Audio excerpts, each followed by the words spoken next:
అఖిల ఓ అఖిల అఖిల ఓ అఖిల.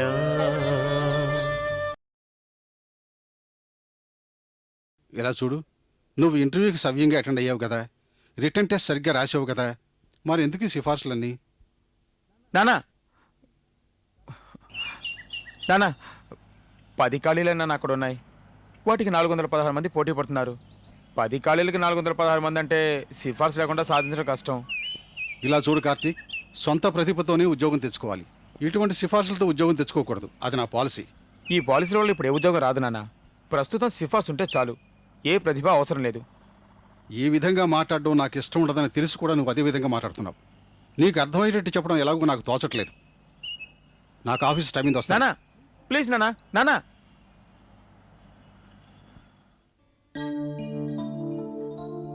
నాన్నకే కదా? అవునమ్మా. ఇవ్వు, నేను వెళ్ళిచ్చేసి వస్తాను.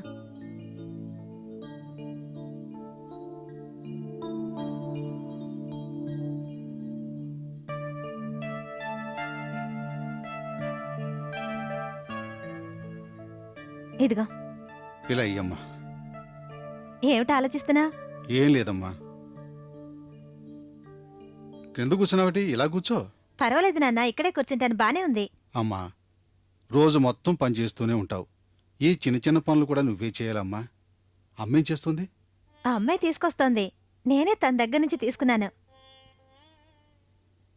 నాన్న, నేను నిన్నొకటి అడుగుతాను, కోప్పడవు కదా? ఏమిటమ్మా ఇది? ఏనాడు నాకు కోపం వచ్చే మాట నువ్వు అడిగావు? నీకంటూ ఏమీ అడగవు. ఎప్పుడు అడిగినా నేను అభ్యంతరం చెప్పను. ఏం కావాలి నీకు? లేదు, ఉదయం అన్నయ్య నీతో నువ్వు దినేష్ గారిని మీట్ అయి మాట్లాడితే వాడికి ఉద్యోగం దొరుకుతుందన్నాడటగా. ఆ, నువ్వు కుదరదన్నావటగా. ఆయన నీ ఆఫీస్కి తరచూ వస్తుంటారటగా. ఆయన నీకు కూడా తెలిసినవాడనట కదా. మరి అలాంటప్పుడు ఎందుకు వీలు కాదన్నావు? అమ్మా, ఆయనకి నేను తెలుసుండొచ్చు, నాకు ఆయన తెలుసుండొచ్చు. కానీ అందుకని ఆఫీస్ పేరు యూజ్ చేసి మన స్వార్థం కోసం మా వాడికి ఉద్యోగం ఇప్పించండి అని అడగటం తప్పు కదమ్మా. అది కాదు నాన్న, ఇప్పటి వరకు ఈ కుటుంబం కోసం ఎంతో కష్టపడుతున్నావు. అన్నయ్యకి ఉద్యోగం దొరికితే మనకే మంచిది కదా. నువ్వు ఈ కష్టాల నుంచి కాస్త రిలాక్స్ అవ్వచ్చుగా. అమ్మా, కార్తీక్ సవ్యంగా ఇంటర్వ్యూకి అటెండ్ అయ్యి చక్కగా ఎగ్జామ్ రాసి ఇచ్చాడనుకో, ఉద్యోగం వస్తుంది. మరెందుకమ్మా సిఫార్సు? ఇప్పట్లో సిఫార్సు లేకుండా అసలు ఏ పని జరుగుతోంది? అంతెందుకు, మన ఇంటినే తీసుకుందాం. అక్కకో తమ్ముడికో ఏదో ఒకటి కావాలంటే తిన్నగా నిన్ను అడగడానికి భయం. అమ్మతో చెప్తారు, అమ్మ వచ్చి నీతో చెప్పిన వెంటనే నువ్వు కొనిస్తుంటావు. నీతో మాట్లాడి గెలవగలనా అమ్మా? నువ్వు దినేష్ గారిని ఎందుకు కలవబోతున్నావు? నా కుటుంబంలో కష్టాలు ఒక 5, 10, 60 ఇవ్వండి అని అడగటానిగా? కాదుగా, నువ్వేగా చెప్తుంటావు. ఏం చెప్తుంటాను? చదువు కోసం, ఉద్యోగం కోసం మరొకరిని సాయం అడగడంలో తప్పులేదని అంటుంటావు కదా. నువ్వు వెళ్ళి ఆయనతో మాట్లాడేవే అనుకో, అన్నయ్యగా ఉద్యోగం వస్తుంది. నాన్న ప్లీజ్. సరే, పొద్దున్నే వెళ్ళి నేను అడుగుతాను. నువ్వు వెళ్ళి ప్రశాంతంగా పడుకోమ్మా. థ్యాంక్ యూ నాన్న. Excuse me, yes mister Dinesh గారు ఉన్నారా? సార్, మీరు నా పేరు సుందరం. నేను సౌత్ ఇండియా షేర్ మార్కెట్ కంపెనీని చూస్తున్నాను. కూర్చోండి sir. Yes, South Indian share market company నుంచి మిస్టర్ సుందరం అని ఆయన వచ్చా సార్. అలాగా, రమ్మని చెప్పు. ఓకే సార్, లోపలికి వెళ్ళండి. Thank you. Good morning. Good morning. Good morning. కూర్చోండి సార్. What a surprise. మీ ఆఫీస్కి తరచూ వచ్చినప్పుడల్లా మిమ్మల్ని అక్కడ చూస్తూ ఉంటాను. నేనేదో చిన్నదిగా షేర్ బిజినెస్ పెట్టుకున్నాను. 50, 100 అని వచ్చినప్పుడు నేనే మార్చుకుంటాను. 500, 1000 అని వచ్చినప్పుడు మీ దగ్గరకు వస్తుంటాను. తీసుకోండి సార్. Thank you.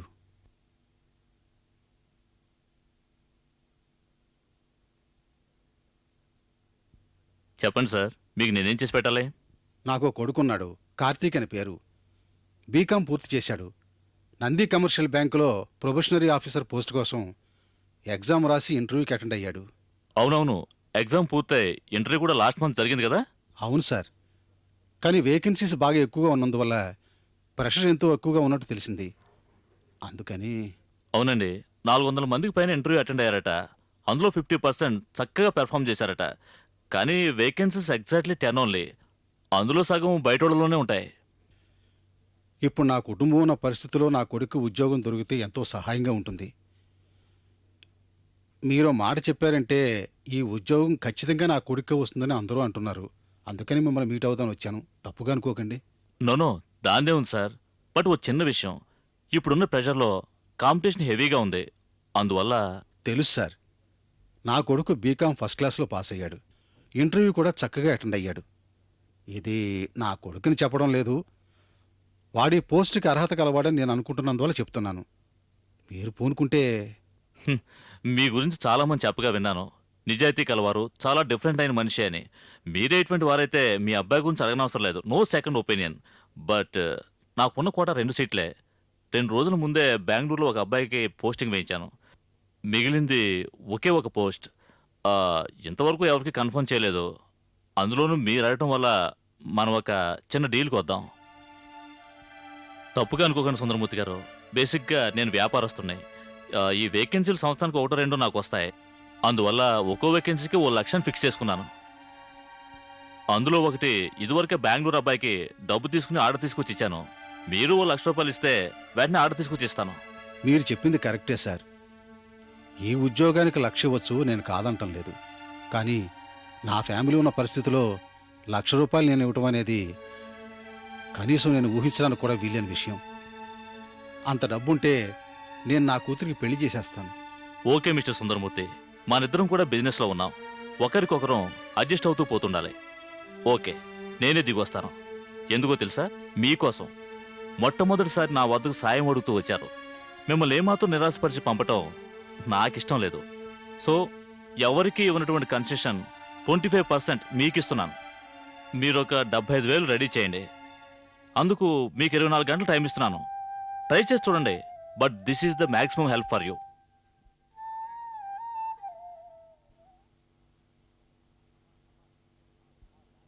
అమ్మా, ఆ బ్యాంకులో చెల్లయ్యని ప్యూన్ ఉద్యోగం చేస్తున్నాడు. వాడు నాకు తెలుసు. వాడు చెప్పాడు 2 రోజుల ముందు దినేష్ గారు బెంగళూరు క్యాండిడేట్కి అపాయింట్మెంట్ తీసుకొచ్చి ఇచ్చారట. ఏ అన్నయ్య, ఇవాళ నాన్న ఆఫీసులో దినేష్ గారితో మాట్లాడుస్తానన్నారు కదా, ఎందుకంత తొందరపడతావు? అవునవును, నాన్న అపాయింట్మెంట్ ఆర్డర్తో వస్తారు. నువ్వు ఆరత్తో రెడీగా ఉండమ్మా. రోజుకొక్కసారన్నా మీ నాన్నను లోకు చేసి మాట్లాడందే. నీకు నిద్ర పట్టదనుకుంటాను.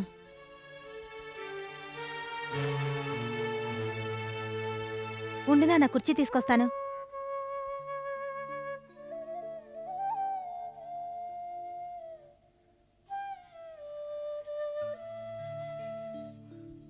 కాఫీ తీసుకొస్తాను. వద్దమ్మా, నేను ఆఫీస్ ఫ్రెండ్తో హోటల్లో తాగొచ్చాను. అన్నయ్య ఉద్యోగం గురించి దినేష్ గారిని మీట్ అయ్యావా? మీట్ అయ్యి వస్తున్నానమ్మా. ఏమన్నారు నాన్న? సరిగ్గా మాట్లాడారా? సరిగానే మాట్లాడారు. మర్యాద తెలిసిన మనిషి. ఆయన ఎటువంటి వారైతే ఏంటి, వెళ్ళిన సంగతి ఏమైంది అడుగు. ఏమైంది? ₹1,00,000 ఇస్తే ఉద్యోగం ఇప్పిస్తానంటున్నారు. 2 రోజుల ముందే బెంగళూరు నుంచి ఒక అతను వచ్చాడట. అతని దగ్గర ₹1,00,000 తీసుకుని ఉద్యోగం వేయించారట. ₹1,00,000? దేవుడా! ఏంటమ్మా ₹1,00,000 నోరెళ్ళబెడుతున్నావు? నెలకు 6,000 రూపాయలు జీతం. అది మాత్రమేనా? బోనస్, మెడికల్ బెనిఫిట్, హౌస్ లోను, అది ఇదని ఇంకెన్నో ఫెసిలిటీస్ ఉన్నాయి. ఎక్కడైనా అరువు తెచ్చినా ఇచ్చి తీరాల్సిందే. ఆ తర్వాత వాడి జీతంలోంచే తీర్చుకుంటే పోయే. వాడికి ఎలాగో జీతం ఎక్కువే వస్తుందిగా, మరి ఇంకేంటి? ఏ నాన్న, నువ్వెవరో తెలుసుండి ₹1,00,000 అడిగారా? లేదమ్మా, ₹25,000 తగ్గించి 75,000 కట్టమన్నారు. కానీ ఒకే ఒక రోజు టైం ఇచ్చారు. పర్వాలేదే, ₹25,000 తగ్గించారే. అఖిల, నాన్నకంటూ ఒక రేటు ఉందని నాకు తెలుసు. అది 25,000 రూపాయలని ఈ రోజే తెలిసింది. ఏమి, నీ నోటి వెంట మంచి మాట రాదా? ఇంకొకరింటికెళ్ళి బతకాల్సిందానివి. ఇక నుంచైనా 4 మంచి మాటలు నేర్చుకో. ₹75,000 పోగేయాలంటే ఏం చేయాలి? అది ఒక్క రోజులో. దారున్నట్టు ఏమాత్రం నాకు తోచట్లేదమ్మా. అందులోనూ ఒక్క రోజులో. మన వల్ల జరిగే విషయమా ఇది? ఈ ఉద్యోగం వదిలి ఇంకో ఉద్యోగాన్ని ప్రయత్నించవలసింది.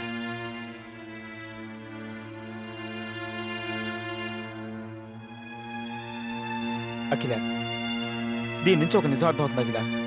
ఏమిటి?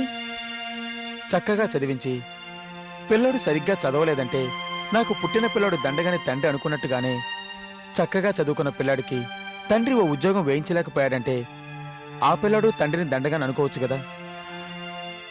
కాస్త ఆలోచించుడు, నీకు అర్థమవుతుంది.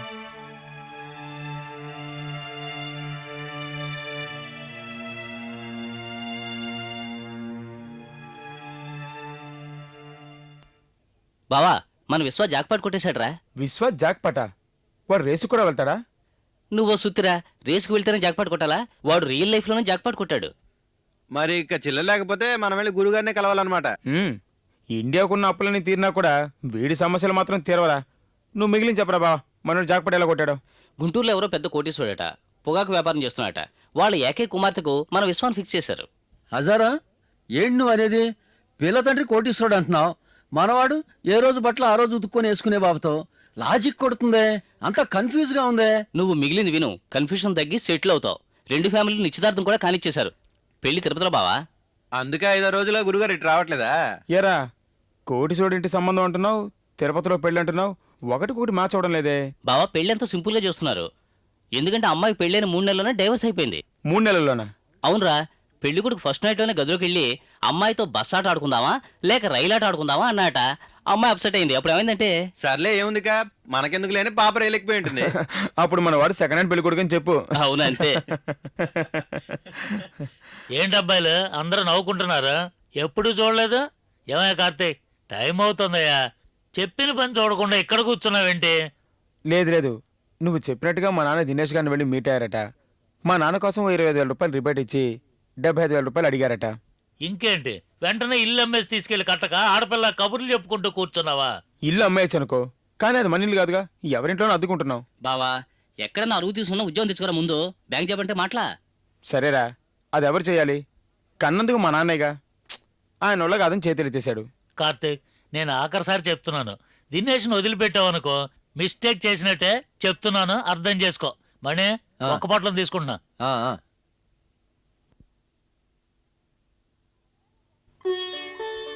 అక్క నేను రేపటి నుంచి స్కూల్కి వెళ్తాను. ఎందుకంత తొందర? ఇంకో వారం పోనీ. లెసన్స్ అయిపోతాయి, నాకు భయంగా ఉంది. అవును, నీతో చదువుకుంటుంది తన పేరేంటి? నాతో 20 మంది చదువుకుంటున్నారు, ఎవరని చెప్పను? అదేనమ్మా, కమల. ఓ అదా. నేను తన ఇంటికి వెళ్ళి నోట్స్లు తీసుకొని వస్తాను, నువ్వు కాపీ చేసుకో. సరే అక్క. హాయ్ ప్రియా. హాయ్ భవాని, ఎలా ఉన్నావు? నేను బాగున్నా, నువ్వెలా ఉన్నావు? నేను బాగానే ఉన్నాను. స్కూల్కి ఎప్పటి నుంచి వస్తున్నావు? నెక్స్ట్ వీక్ నుంచి వస్తాను. ఏమ్మా అఖిల, నువ్వు భవాని ఇద్దరే వచ్చారా? అమ్మగారు రాలేదా? లేదా, అమ్మ రాలేదు, మేం మాత్రమే వచ్చాం. దీనికి నయమైన వెంటనే దీన్ని గుడికి తీసుకొస్తానని మొక్కుకున్నాను, అది తీర్చడానికి వచ్చాం. మంచిది. భవానికి చేయినొప్పి తగ్గిపోయిందా? దేవుడి కృప వల్ల తగ్గిపోయింది. ఏమండి, మనం వెళ్లే దారిలో వీళ్ళని ఇంట్లో డ్రాప్ చేసి వెళ్దామా? ఓఎస్, దాన్నే ఉంది. అయ్యో పర్వాలేదు, మీకెందుకు శ్రమ, నడిచి వెళ్ళిపోతాం. ఏమ్మా అఖిల, ఇంటి దాకా వస్తే మాకు కాఫీ ఇవ్వాల్సి వస్తుంది అనుకుంటున్నావా? మీరు ఇలా అన్నారంటే వదిలిపెట్టాం. ఏ అదేమన్నా పనిష్మెంటా? మా ఇంటి కాఫీ బానే ఉంటుంది. వెయిట్ చేయండి, పూజ పూర్తి సరేనమ్మా. ఏమిటండి ఇది? మీరెప్పుడొచ్చినా ఏదో ఒకటి తీసుకొచ్చిస్తున్నారే. ఏంటమ్మా, మేమేమంత గొప్పగా తీసుకొచ్చిస్తున్నాం? ఏంటి అంకుల్, ప్రియా ఒక్కసారే కదా నా మీద పడింది, మీరెందుకు ఇన్నిసార్లు పళ్ళు బిస్కెట్లు తీసుకొస్తున్నారు? సర్లేమ్మా, ఇలా తరచూ తీసుకొచ్చి ఇవ్వడం నీకు ఇష్టం లేదంటే ప్రేని ఇంకో 2-3 సార్లు నీ మీద పడవని చెప్తాంలే.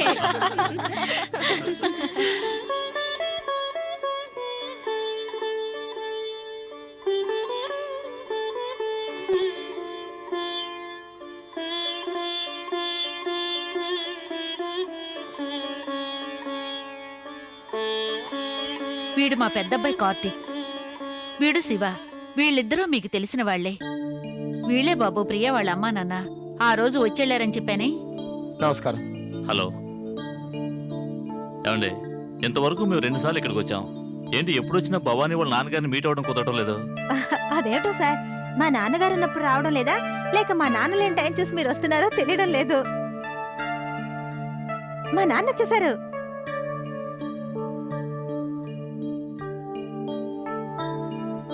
సార్, ఇక్కడికి వచ్చారేమిటి? ఇదే సార్ మా ఇల్లు. అప్పుడు భవానీకి మీరు నాన్నగారా? అవును. అది సరే, మీరు? తనే నాన్న ప్రియా, ఆయన వీళ్ళ నాన్నగారు. అవునా, మీరే ప్రియ వాళ్ళ నాన్నగారా? అవును సార్. నీకు ముందే తెలుసా? సారేనమ్మా దినేష్ చౌదరి, నేను ఇదివరకు చెప్పాను కదా. అన్నయ్య ఉద్యోగం గురించి ఒక ఆయన్ని మీట్ అయ్యానని అన్నావే, అది ఈయనేనా? ఆయననమ్మా. సుందరమూర్తి గారు, వాట్ ఏ కోఇన్సిడెన్స్. మీతో వ్యాపారస్తుల్లా నడుచుకున్నందుకు నేనెంతో సిగ్గుపడుతున్నాను. చచ్చా, ఇందులో ఫీల్ అవ్వడానికి ఏమీ లేదు సార్. అక్కడ మీ ఆఫీసులో మీరు మీట్ అయింది సుందరమూర్తి అని ఒక కస్టమర్ని, ఇక్కడ మీరు మీట్ అవుతున్నది సుందరమూర్తి అని ఒక ఫ్యామిలీ ఫ్రెండ్ని, అంతే అనుకోండి. సార్, టెక్నికల్గా సర్ది చెప్పింది కరెక్టే అయ్యుండొచ్చు, కానీ కొంచెమన్నా మనసుంటే అది ఒప్పుకోలేంగా. ఛే, మీతో బుద్ధి లేకుండా బేరం మాట్లాడాను. అందుకు నేను ఎంతో సిగ్గుపడుతున్నాను. మన పిల్లలు చేసే తప్పుల్ని డబ్బుతో కప్పిపారేచ్చని నేను అనుకుంటూ ఉండేవాడిని. కానీ అది తప్పని అర్థమయ్యేటట్టు చేశారు. మీకు నేనేదో ఒకటి తప్పకుండా చేసే తీరాలి సార్. సార్, మీరు దిగులు పడకండి. ఏ ఖర్చు పెట్టక్కర్లేకుండా మీ అబ్బాయికి ఉద్యోగం వేయించడం అనేది నా బాధ్యత. కార్తీక్, రేపు ఉదయం 10 గంటలకు నా ఆఫీస్కి రా. నీ అపాయింట్మెంట్ ఆర్డర్ రెడీగా ఉంటుంది, తీసుకెళ్ళు. Thank you sir. సార్, ఇప్పుడు నా మనసులో భారం కాస్త తగ్గినట్టు అనిపిస్తోంది. మీరు చేస్తున్న ఈ సహాయాన్ని మా కుటుంబం ఎప్పుడూ మర్చిపోదు సార్. సార్, 24 గంటల సేపు మనం వ్యాపారపు ఆలోచనతోనే ఉంటే ఒక యంత్రంలాగానే ఉండిపోతాం. అక్కడక్కడ మానవత్వానికి చోటిస్తుంటేనే మనిషిగా కాస్తనే బతకగలం. పద్మిని, బయలుదేరదామా? వెళదామండి. భవాని, మేము వెళ్ళొస్తాం అమ్మా. అఖిల, నీకు టైం దొరికినప్పుడల్లా ఇంటికి వస్తున్నావా? వస్తాం సార్. వెళ్ళొస్తానక్క. వెళ్ళొస్తామండి. మంచిదమ్మా. చాలా థ్యాంక్స్ నాన్న. ఎందుకురా? చేయి జారిపోయింది అనుకుంటున్న ఈ ఉద్యోగం నాకు దొరికిందంటే దానికి నువ్వే కదా కారణం. దీనికి కారణం నేను కాదు బాబు. నువ్వు కృతజ్ఞత చెప్పాలనుకుంటే అఖిలకి చెప్పు. నాకెందుకు? థ్యాంక్స్.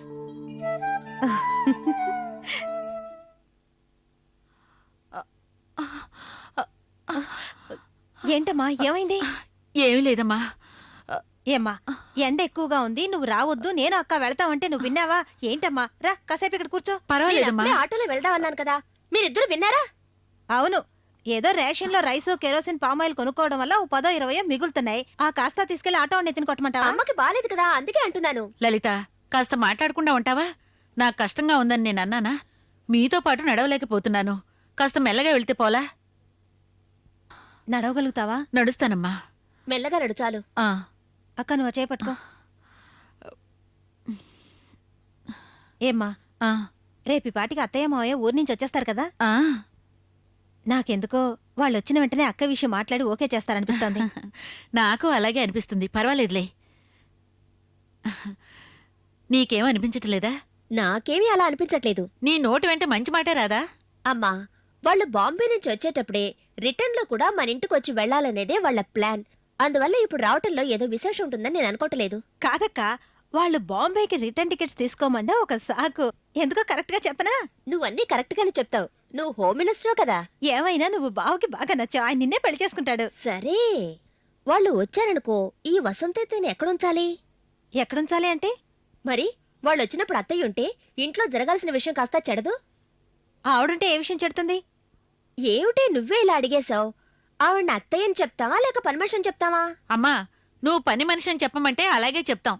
ఏంటమ్మా, అక్క ఏదో బుర్రలేకుండా మాట్లాడుతుంటే నువ్వును మనమే గతే నమ్మొచ్చిన ఆవిడ్ని పని మనిషి అని చెప్తావా? ఛ, అది పాపం కదా. పాపమైన పుణ్యమైన ఆవిడ పర్మిషన్ చెప్పినంత మాత్రాన సమస్య తీరుతుందమ్మా. తన కడుపులో బిడ్డకి తండ్రి ఎవరని చెప్తాం? అయితే ఇప్పుడు ఏం చేద్దామంటావే? అలా అడుగు. అత్తయ్య మావయ్య వచ్చినప్పుడు వసంతత్తయ్య ఇంట్లో ఉండకూడదు. ఉండకూడదంటే ఆవిడ ఎక్కడికి వెళ్తుంది? ఆవిడ ఎక్కడికి పంపడం అనేది ముఖ్యం కాదు. నాకు నా జీవితం ముఖ్యం. ఇంటికి వెళ్ళిన వెంటనే మొదటి పని ఆవిడ ఇంటి నుంచి బయటకు గెంటేయటమే. అర్థమైందా? ఇవ్వమ్మా, నా చేతికి ఇవ్వు. అక్క, ఏమిటో పరిగెత్తుకొస్తున్నా? అత్తయ్య కనపడలేదక్క.